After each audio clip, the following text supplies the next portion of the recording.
the normal seeds, because the normal seeds sometimes, when you plant them, when you have a flood, then there's a drought, then there's a flood. And again, government should be able to provide, for example, cash incentives to the most vulnerable. In a democracy is said to be a very good democracy when it takes care of its most vulnerable. When its most vulnerable are suffering, cannot have access to food, shelter, you know, the demolitions are also going on, and now people cannot provide shelter. And why are people moving from the rural to urban? It is because of their livelihoods, because of lack of not be able to make ends meet, because farming sometimes fails. When farming fails them because of drought, and even the migration that is in Mali and Chad, and people moving towards Europe. Most of them are not just economic immigrants. People think that the economic immigrants are going to look for jobs. But from the look of things, they are not really economic immigrants. They are climate change and environmental immigrants. Because the process, whatever happens in Chad and that area, there are places that the rains have never dropped for the last 20 years. And now that climate change is affecting down the sub-Saharan. And we should have government that is really prepared to deal with the effects of climate change in the interest of providing food security. Well said, Oscar. I mean, just from what you're enumerating, there's really quite a lot of issues that are interconnected as far as dealing with this food insecurity is concerned. But also, we have on set Sami Meli, who is a political analyst. Karibu sana, and happy Madaraka Day. Happy Madaraka Day to you too. Okay, let me just quickly pick your brain on where we've come from as a country 61 years later. Very quickly, do you think we've lived up to the dreams of our forefathers in terms of eradicating disease, poverty and ignorance? Happy Madaraka Day to all Kenyans. This is the 61st Madaraka Day. And first, before we even talk about anything, why are we celebrating Madaraka Day? It is the day Kenya got self-internal rule. And Mzee Jomo Kenyatta moved from a senior citizen just then to be a prime minister, but was still under the Queen of England. And he said we'll fight disease, poverty and ignorance. Yani ugonjwa, umaskini na upumbavu, which is ignorance, isn't it? So, so far, the successive governments have tried to fight these three things. But there are some things that plow us back on the gains that we have made. Especially if we look at agriculture. The other day there were scandals in the agriculture, and this is where we were taking care of the food. And when the food is there, remember, when you have proper nutrition, that is when you can be healthy. Yes, we can fight diseases. There are diseases that the body can fight on its own if you get proper nutrition. And our successive governments, in the last government, for example, Uhuru's government, farming was given much precedence, and even in this one. So when we talk about fighting those ones, looking at our education system just at hold the moment. It there. Yes. All right, just continue. Yes, our education system. We have changed the education system from the rote way of learning, whereby we would use 844, children memorize everything. Now we want our children to be practical in what they do. And I have interacted with the teachers. In fact, they are loving the CBC more than the 844. The 844 is giving them more pressure on making sure that the children cram things. But now we are talking about practicability. Agriculture being one of the core subjects. Now it is becoming one of the mandatory subjects to be done in the basic education level. So previously, children were thinking of going for white-collar jobs. Now agriculture being 80% employer. Even Dr. Isan here, as he sits, he must be a farmer somewhere. He must be keeping some chicken, some camels somewhere in the northeastern. Agriculture has been the largest employer in this country. And therefore, if we don't change the thinking, where our children have moved to cities and leaving farms to their old parents, we should change that thinking, encourage them that agriculture can really change their lives. Our fathers took us to school without having gone to school themselves, and they depended on agriculture. So when we talk about food security, making sure that there is enough food for all in the country. That is first independence. That is what we should celebrate. If we are talking about reducing on imports on food and promoting the farmer, that is a step forward. And as the Speaker of the National Assembly just said this in the last interview, he said that even if it is cutting down on some of the budget for National Assembly, the travel budget. Yes, the travel budget, so that it can be given out to agriculture. But unfortunately, I saw them increasing it, and they were happy that they have increased their funding.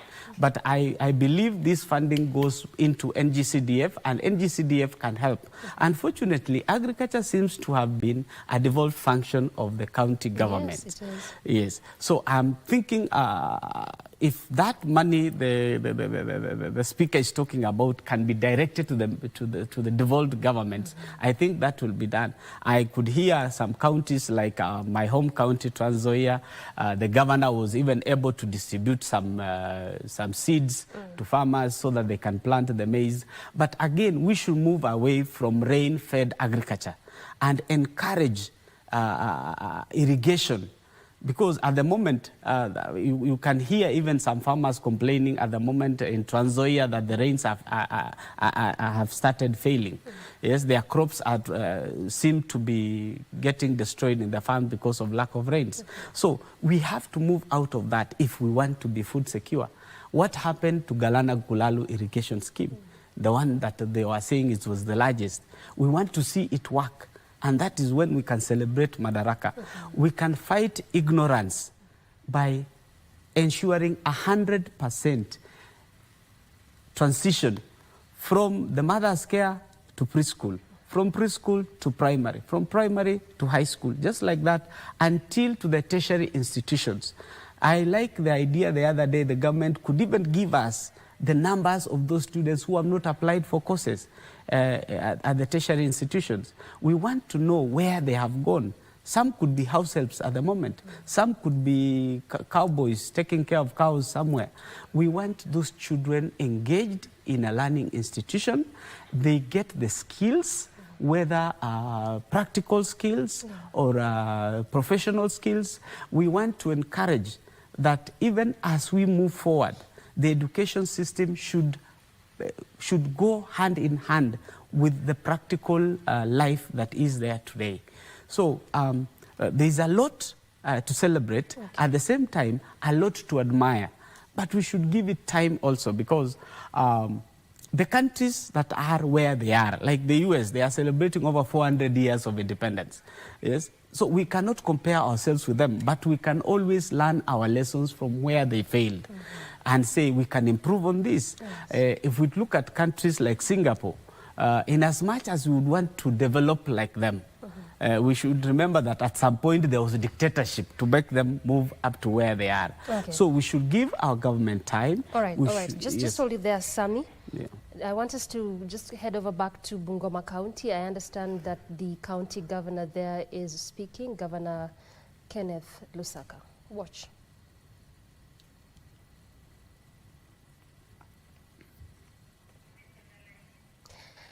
All right, the moment to get his bite, we shall be heading back to that particular country to just hear what he has to say, and also of what benefit this has to the county, given that this celebration has been taken to Bungoma County. But before we get to do that, let's listen to what the CS Transport is saying.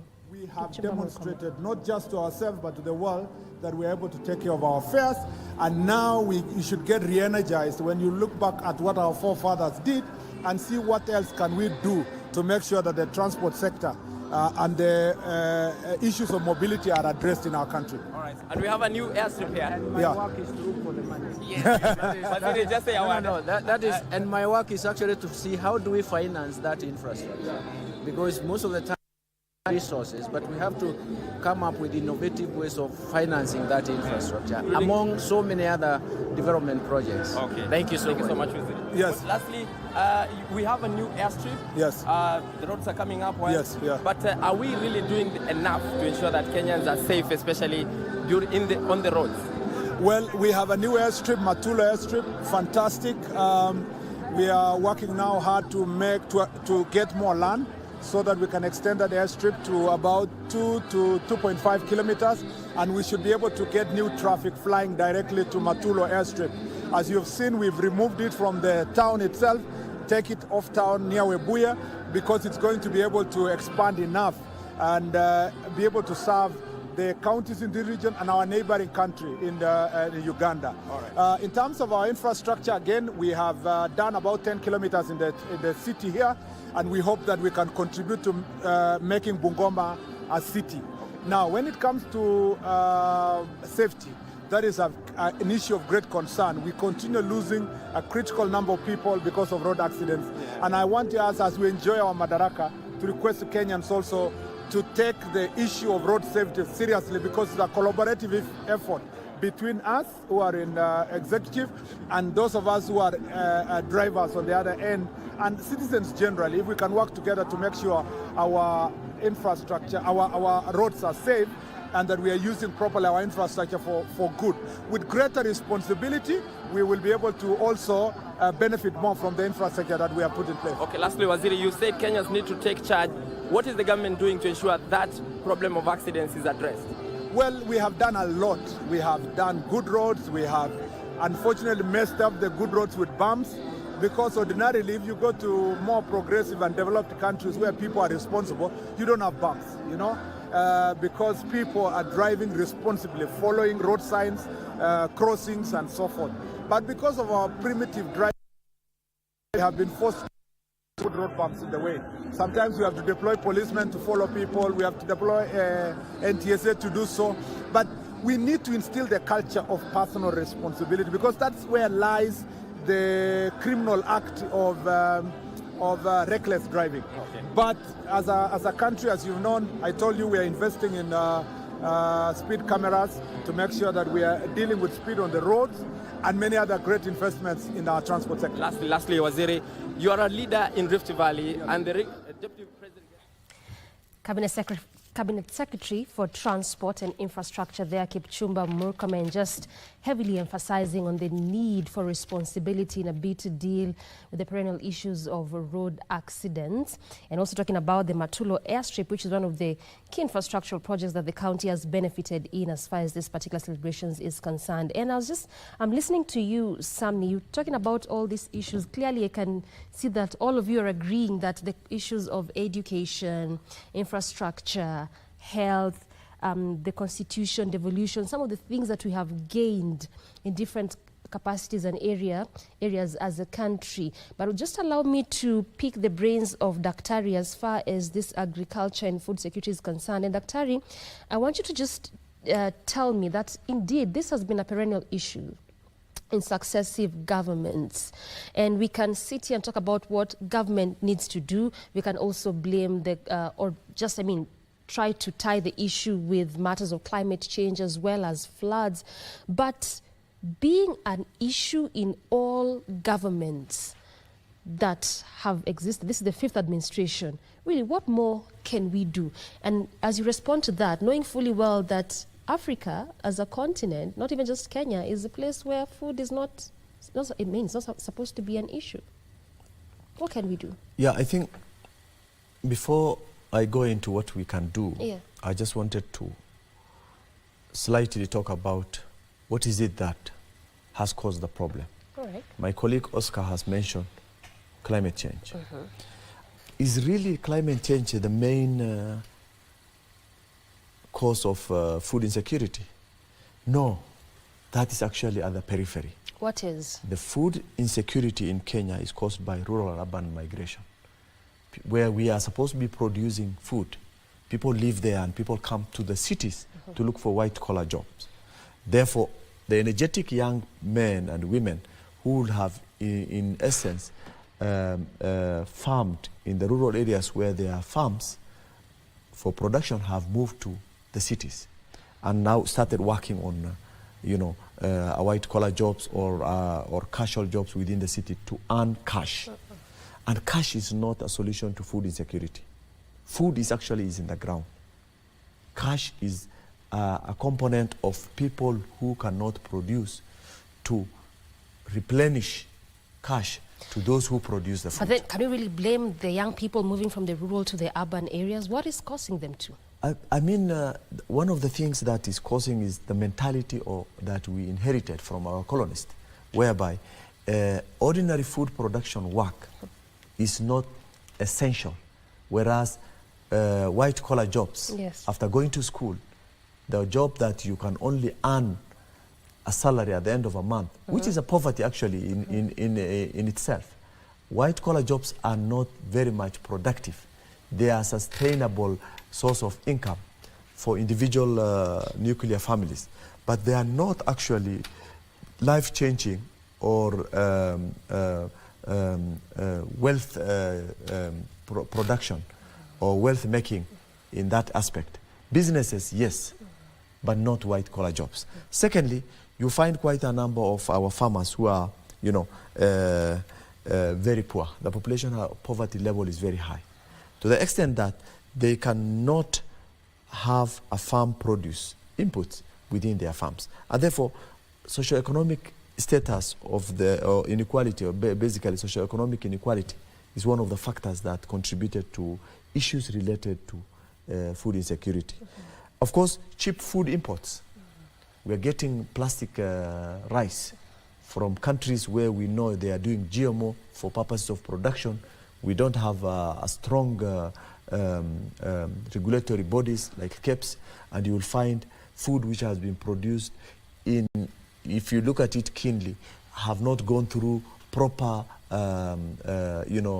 quality assurance test, are coming into the country and they are sold at a very low price, and Kenyans therefore opted to buy those and eat those ones. Of course, the implication of those is that as you eat those junk food, of course, you will not be healthy, and therefore your resources that you make, your money will go to your healthcare within the country. And therefore, there are quite a number of things, yes, and of course, all those contribute to low production of food insecurity. But when you say what is it that we can do to enhance food insecurity in the country, a number of steps have been taken by the current government. One is effective fertilizers. Just before you go to that to the steps, you did mention something, that the mentality we inherited from our colonial masters, part of what has been the contributing factor in terms of rural to urban migration, that we think the urban jobs are the best, and we don't see the need to stay in the rural areas to just perhaps produce or manufacture. So then, does it mean that we indeed got self-rule, but we are not independent? First and foremost, psychologically, we are not independent. Meaning, the footprint that we are using, the blueprint that we are using, is indeed colonial architect. The fact that when you go to Western countries, people who have colonized us, when you go to them, they capitalize on mega farms other than being in the cities and doing work. And the migrants, you hear the migrants going into Western countries to look for jobs. Does not necessarily mean that there are no indigenous people who can work in those jobs. The fact that the indigenous people opted to establish factories and mega farms so that they're able to get products that will going to change their life, other than getting out of pockets salaries on a monthly basis, clearly indicates that the mentality they have given us was indeed not the one that will have going to change the livelihood system of our country. So if, in essence, education, which was the backbone of everything that we do, would have been utilized to the extent that we do our own productions, we do mega farms, we do mega livestock production, we do factories and we do our production within our factories, and we import workers from other countries, our production would have been high and we'll be able to sustain our economy within the country. And therefore, at one point, we may say that the ideology has pulled us from ignorance to literate society. Yes. But there are things that we did not get it well, to the extent that we started overdoing it, and you will not even find your own child. If you today get a farm and you want to do farming, your child will not want to work there.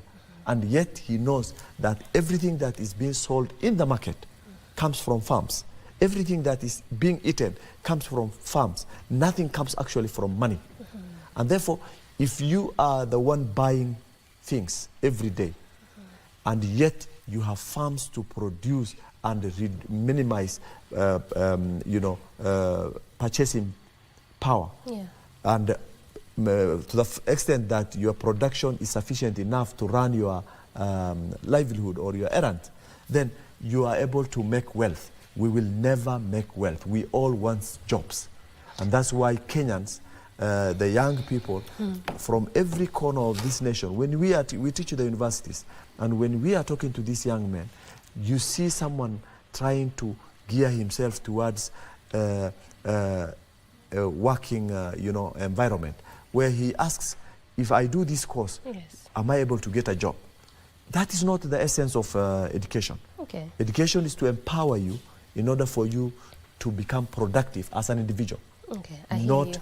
As a laborer, a slave. You know, when we are enslaved by the fact that we must work to earn our livings. So I think the mentality, as you mentioned, is something that is very crucial, and it's something that is still with us even 61 years down the line. Down the line. Yes. Then does it mean then, Oscar, that just before we get to that, to the solution bit, 61 years later, looking at the issue of mentality being a biggest challenge as far as dealing with this food insecurity is concerned, because listening to Daktari saying is that we have been accustomed to that when we go to school, we need to get those white-collar jobs. But borrowing from what he's saying is that there's the rural to urban migration has also been a biggest contributing factor to food insecurity. We do not want to farm. We don't think it's tenable. Right. So then does it mean that perhaps this might continue being an issue over and over, year in, year out, nonetheless, regardless of the fact that we keep discussing and having conversations around it? Number one, I don't buy to the fact of still thinking in the colonial way, blaming the colonialists 61 years. I mean, at 61, people who are 61 should be people who've grown and people who can be... You think we should be really independent? We should be. You know, when we got Millennium Development Goals at the change of the century, we had Millennium Development Goals. One of the reasons why we did away with Millennium MDGs, you know, we did away with MDGs and now created what we call SDGs, Sustainable Development Goals. The reason why we did that, some of the points that we put in MDGs were not sustainable. For example, one of the resolutions of the MDGs were poverty eradication. People sat down and realized you cannot eradicate poverty. It's not possible. You can't eradicate it, but you can reduce it. So how do you reduce poverty? You put in sustainable development ideas. For example, in 2015, there was a Milan Declaration. Milan Declaration was that dealing with food insecurity and adaptation to emerging climate change, harsh extreme weather. Whatever Dr. is talking about is what you talk about, what you call rural-urban migration here. You get me right? Yes. When it was in search of white-collar jobs, what pushes people currently, I will tell you for a fact, that people cannot be dying in the Alexandria and they're still running into Europe. And the UN and people who sit and people who do research around that area, some of them have been claiming, and European governance have been claiming, that these guys are economic immigrants. You know, you have to define immigrants and you have to say whom they are. These are economic immigrants, although we see them as bodies because they keep on dying in that area. But now the rural-urban, breaking it down to Kenyan situation now, is rural-urban migration. Although Daktari says it's about in search of white-collar jobs, I will tell you for a fact, Daktari, currently, when we're dealing with food insecurity, people are running out of extreme weather conditions that you will find. It's not necessarily the jobs. It's not necessarily the jobs. People cannot find food wherever they are. People have to move in search of what? In search of food. There's a book that is also documented in Turkana. I think some scholar documented a book that our cattle, the enemy. Okay. How did the cattle lead them to the enemy? The cattle were following, looking for pasture and water. All right, they were just following. Just hold that thought, Oscar.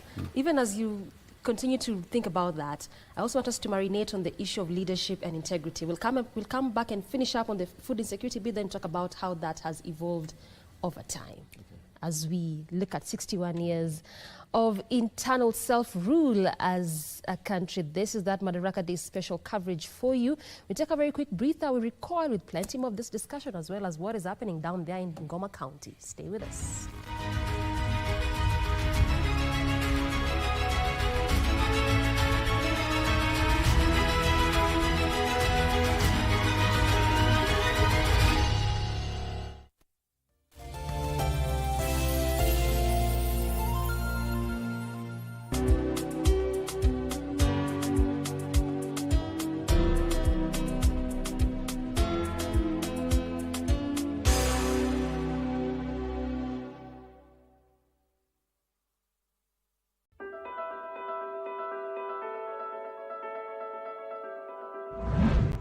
Kwa majina naitwa Ruth Tausi.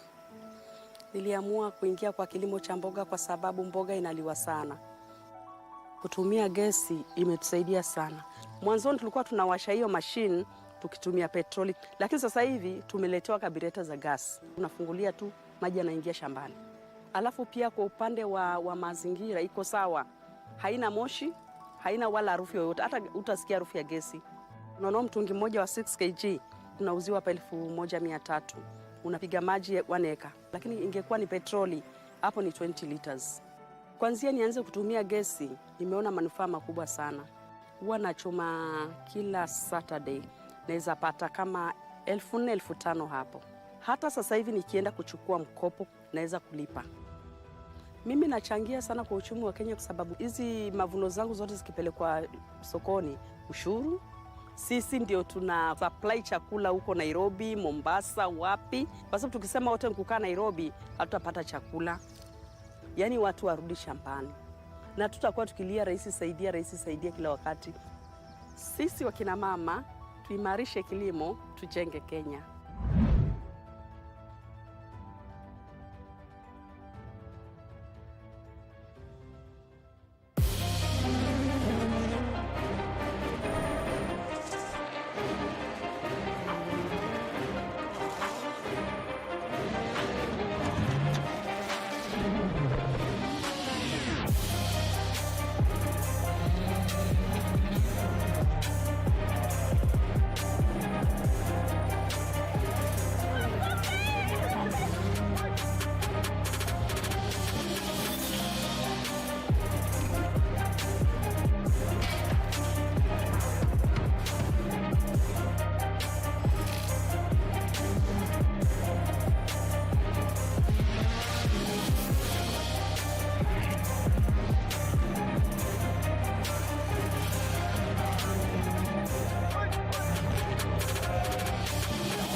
George has been holding the fort for the longest time before you came back. I know George is the golden boy for now.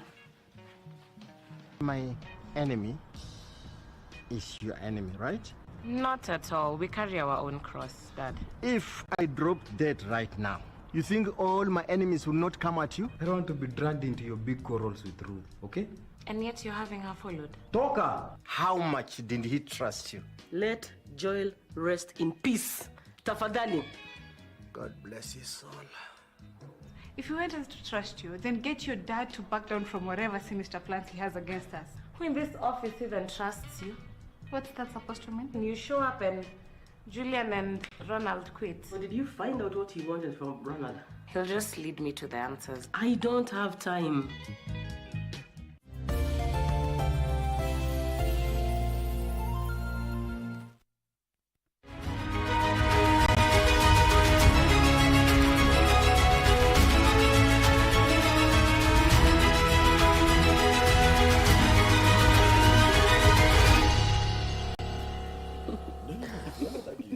welcome back, and thank you so much for staying with us. I can tell you for sure the conversation here is heated, and I can just imagine how Kenyans are really waiting with bated breath to hear what the president is going to talk about as far as this particular theme is concerned, because if this conversation in studio about agriculture and food security gets heated like this in studio, then I don't know what is going to happen down there. But also, before we make progress with this conversation, I was on you, Oscar, and we're trying to perhaps demystify the question of rural to urban migration, because we're trying to understand that for these successive governments, why has the issue of food security why has it become a big issue over time? Why can't we just deal with it?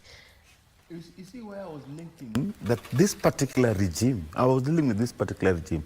I completely agree with Dr. Ariel, what he was talking about. But why am I limiting myself to this particular regime?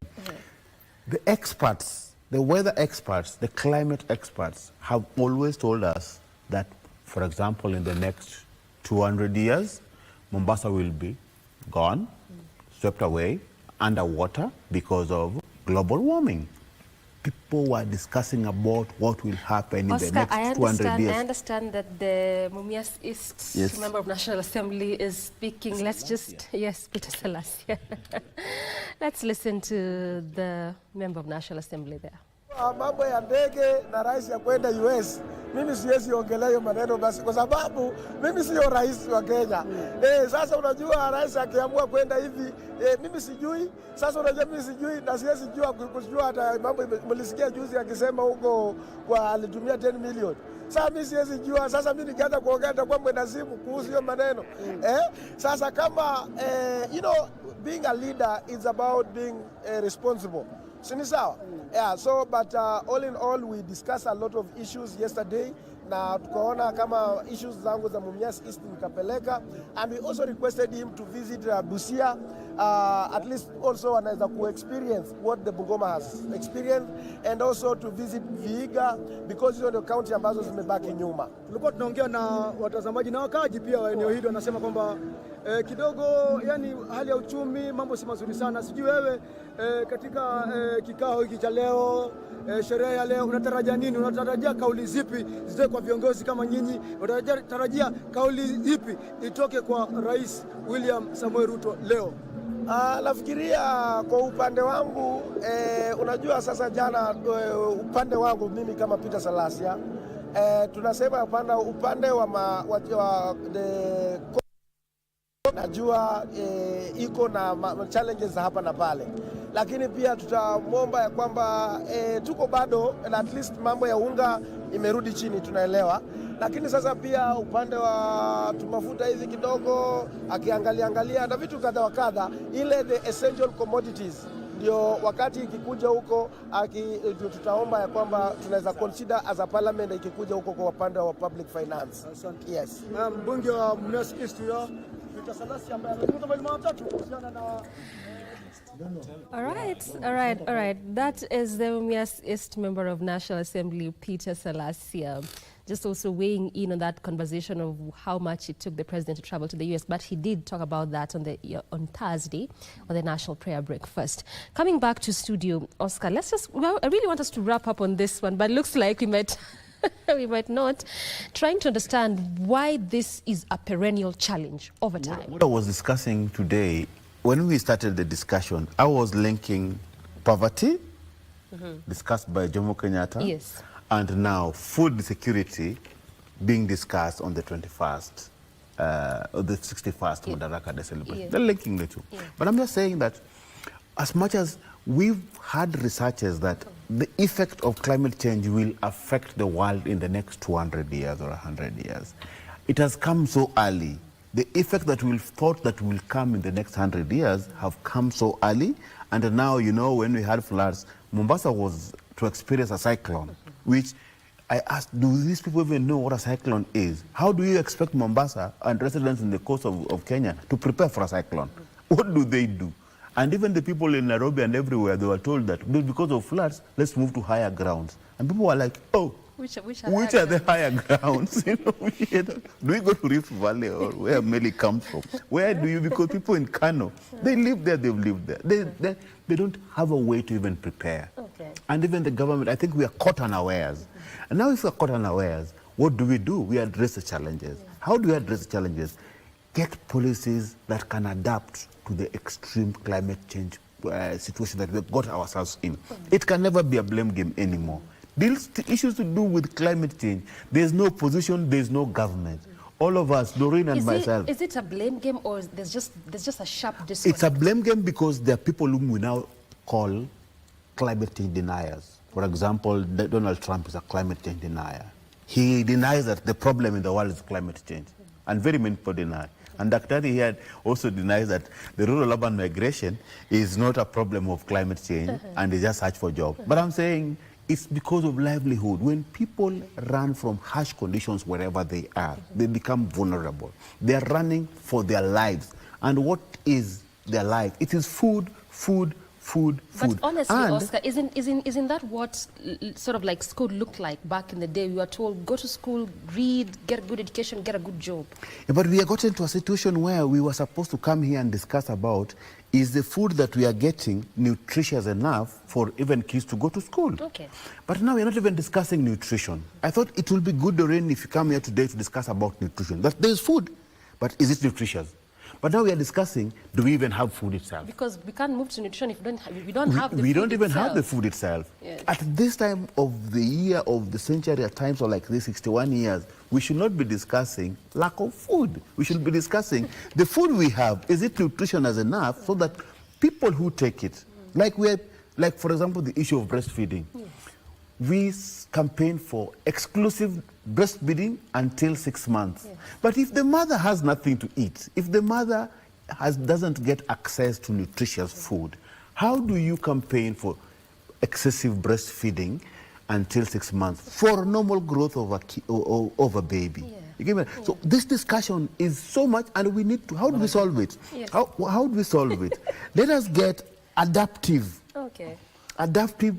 measures on how to deal with effects of climate change. For example, I told you, we need seeds that are resilient to the effect of climate change. That whenever there's floods, okay, floods will wipe them out.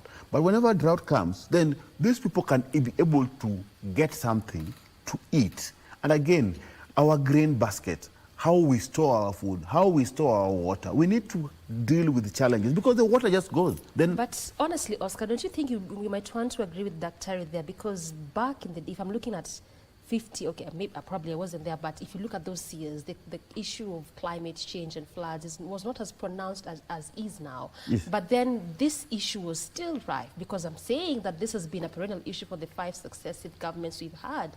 It has never missed in any of the manifestos. It has never been acute as it is today. I think Oscar is mixing one thing. Yes. Food security and nutritional status of an individual or community is different slightly. Mm-hmm. The difference is that one is the product of the other. Food security is about availability. Yes. We are not looking at nutritionality of the food. Yeah. We are looking at the availability. Yeah. And that is when you become food secure. Yeah. Food secure means you are able to access food. Yeah. And food does not necessarily mean nutrition. Because nutrition is a different component of food security. So that is fine. I mean, what your point in terms of even the school feeding program that he mentioned, in terms of the breastfeeding programs, these are an element of, effect of proper food security or improper food insecurity. But food security is about production and availability. So if we are talking about that, then we know where the problem has hit us from. It's not the climate change. Climate change plays a role now. But you know, historically, we are looking at 60 years. Where we got disconnect is the fact that we abandoned our productive land to come to the cities looking for employment. And employment, as I defined it, is a slavery system where you must work from 8 to 5 and get token at the end of the month. So that's where the rain started beating. That is where the rain has started beating us. And that is the one we are saying, the mentality of Westerners has hit us hard on that aspect. I have given you an example. You go to Western countries, I'm sure you have gone some of them, and you find the indigenous community who are the owners of that, like Kenyans, for example. You don't find them in cities. They are having massive farms, and now they bring their product into the cities. The people who work there are migrants who went to look for white-collar job in those farms to come and get peanuts to bring to their homes in the name of getting a livelihood. So what I was just saying is that as much as the sun has hit us very badly, we still have a lot that we can do, which is the government needs to strategize and think on things they already know, and they should practically put it in place, which are, one, we need to have an effective fertilizer system for the farmers on the ground, which they have initiated at this point. Secondly, I think you will find a better irrigation schemes. Irrigation schemes are the best model of fighting against climate change, because if you have enough water, you are able to replenish the weather and the farms in order for you to have a productive output. Of course, as he mentioned, the seeds, and of course the seeds must be compliant with the current context of the climate situation. Yes. And then post-harvest storages, we need also, after the product comes out, we need to have a post-harvest storages. Okay. And finally, marketing access to credit, marketing access and access to credit produce in order for our farmers to do a great job. He has mentioned in my area, Mandera, I come from Mandera, in the Asal regions, we are always hit by three things. One, the drought, starvation, and floods. Yes. And all of them are manageable. How do we manage them? We always have flash floods from highlands, either Kenyan highlands or Ethiopian highlands. And floods are always ends at those extreme areas. What do you call the low basins, which are the Asal areas.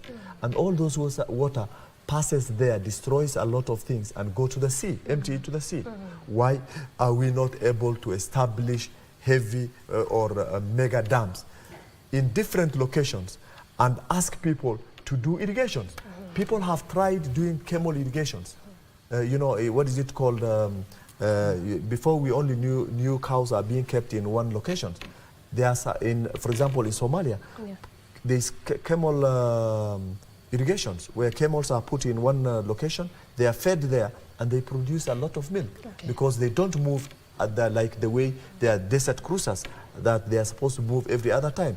So there are a lot of measures that the government can put in place and prioritize to the fact that there are some modern things that we may not actually need them at the moment. As much as we compete with modern society and see how civilization is taking us far. Yes. We need to go back to the root cause of our problems and establish systems that are likely to change the game, to make a change game in the livelihood of our society as a Kenyans. Down 61 years later, yes. We need to go back to where we left when our founding father says we must eradicate poverty, we must eradicate ignorance, and of course we must eradicate diseases. I hear you. And Sam, we want to take a very quick break, but when we come back, I also just want to get your input, particularly when it comes to, when you talked about agriculture being one of the devolved functions, perhaps what more can we do to just ensure that we channel perhaps more funds there, so that then this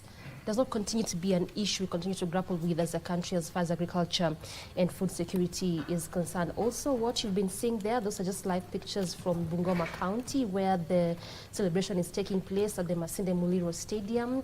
Kenyans already seated, just waiting for the president to perhaps make his way there. We've seen several leaders already, from the National Assembly Speaker, Moses Wetangula, the government spokesperson, Dr. Isaac Mwaura, the Mumias East MP, Peter Salasya there. just giving their sentiments and their 2 cents as far as where we've come from as a country, where we are and where we are heading. What is currently happening there is just entertainment. Of course, Kenyans waiting to hear what the president is going to say in his speech on the 61st Madaraka Day celebrations. But now, we'll take a very quick breather. We come back with plenty more.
It is imperative that we recognize and address some of the unique struggles that are faced by young boys within our borders. I think that there is a crisis, and it's also the reason why we started the Intentional Moms program. But I have a belief the crisis starts in our single parents, because I want to speak only for single parents, can start with us. I realized I didn't have the tools and the skills to raise a boy. Yes.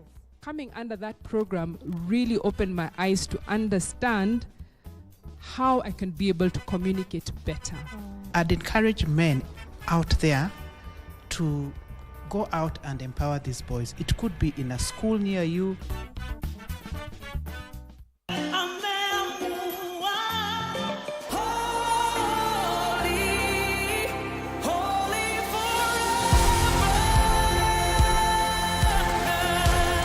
We just want to look through this matter identity, because the most affected are the young people. People can tell you things.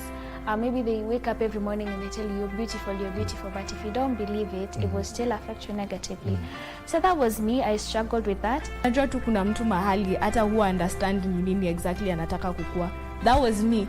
The entire high school, hata sijui, like, I know konje, this is what they see, this is what whatever happens, but this is me being vulnerable to you. Now help me walk out of it. Wow. Every day nikiamka nikifika kwa hiyo kio, nasema I am God's masterpiece. Wow. Najiangalia nasema I am a child of God. Kwa Yesu niko fiti sana. Hebu tengeneza hii kitu isionekane mimi na wewe ni mambocho kwa hii nyumba. Hiyo madhara yako siwezi. Hiyo madhara siwezi. Mungu amenionekania siku hizi mpaka nilikuwa nafikiria nianzange kwenda kanisa. Okay. What's happening? Ni baraka nilikuwa nimekujia. Mimi sijashikilia baraka zenyu. Do as you wish with your life. When did we decide that we are now friends? So it's just Pete you're trying to make feel bad. Welcome. Jackie. Yeye unanipita tu hivyo. Niko na shughuli na wewe sio barabara upitwe. Jackie, ujue Jutresta inaanza kesho na wewe ndio unaanza kazi. Utajifunza lini kupigia mtu simu na unaambia unaenda kwake? Mimi niko na stress, niko ndani kuja kutembelea, at least tuongee angalau ipunguke. Eugene bana, niambie bana, at least hata umepata milioni. Hello, am I speaking to Pete? Tushangilie Kenya, taifa letu tukufu. Kenya tunayoipenda. Kenya nchi tunayoipenda. Twajivunia sana tukijiita wa Kenya, nchi yenye baraka.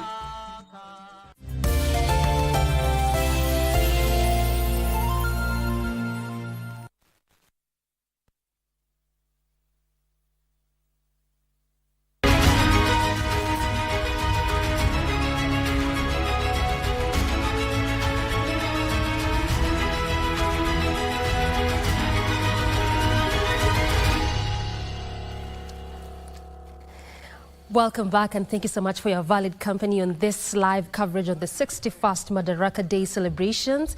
We continue with our discussions here in studio, and before we took that break, I was just engaging Sami Meli on that beat of the fact that agriculture is a devolved function. Before we took that break, we're trying to understand perhaps where we've come from as far as agriculture and food security is concerned, given that that's the theme of this year's Madaraka Day Celebrations, and just trying to look at some of the solutions. And when we look at agriculture being a devolved function, we have had hue and cry of sending money to devolved units. And earlier on I was saying that there has been push and pull between governors, the Senate, the Commission on Revenue Allocation in terms of what they want, what they will allocate, what the Senate approves. So then, being this the devolved unit, devolved function, I should say, agriculture, how can we improve as far as proper allocation of funds is concerned to help deal with the perennial issues of food insecurity? Now, being a devolved function, first, the government should prioritize some things. In the 80s and the 90s, we had the Agricultural Finance Corporation, which I think is defunct or it's just not well funded. Yeah. That organization used to support farmers, especially when they have a failed crop, especially when they had a capital issue, because mostly when you are doing farming, farming is a capital intensive engagement or business. So whenever we are doing farming, the government, with this sector in agriculture employing over 80%, all our successive presidents have been farmers in themselves. The sitting president is a farmer himself. So we cannot delink the idea whereby the government should come in strongly. In fact, when it comes to fighting corruption, this sector should be taken care of keenly. I like the other day when the fertilizer issue came, it was done and dusted within no time. But the question is, how do we tame rural-urban migration? Yes. This comes down to ignorance. You know, some young men out there think that white-collar jobs are the only jobs that are available. And now they are going into forex and not investing in agriculture, because agriculture is the only way you can get almost double or triple the amount you invested in.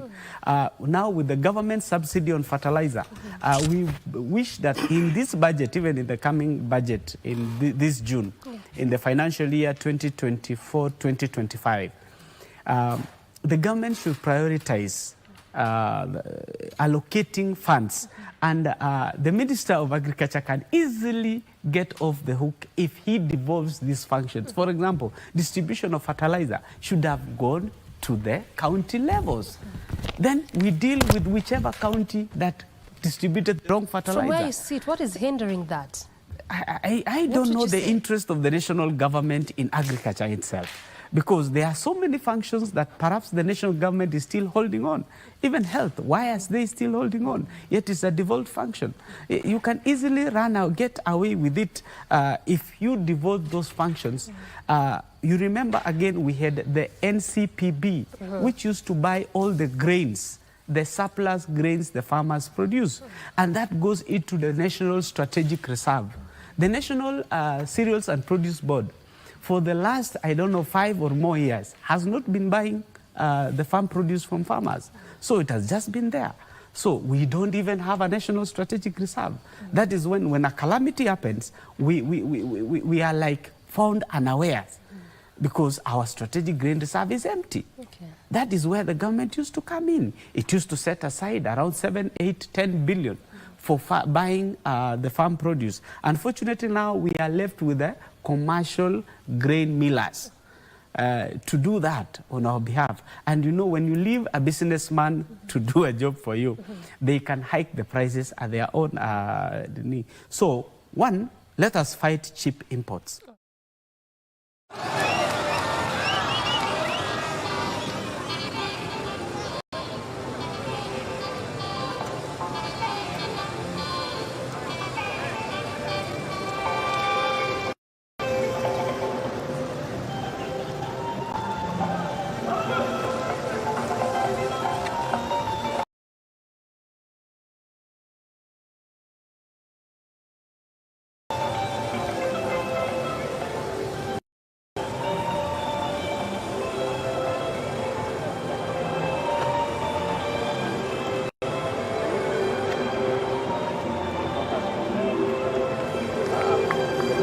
Unajua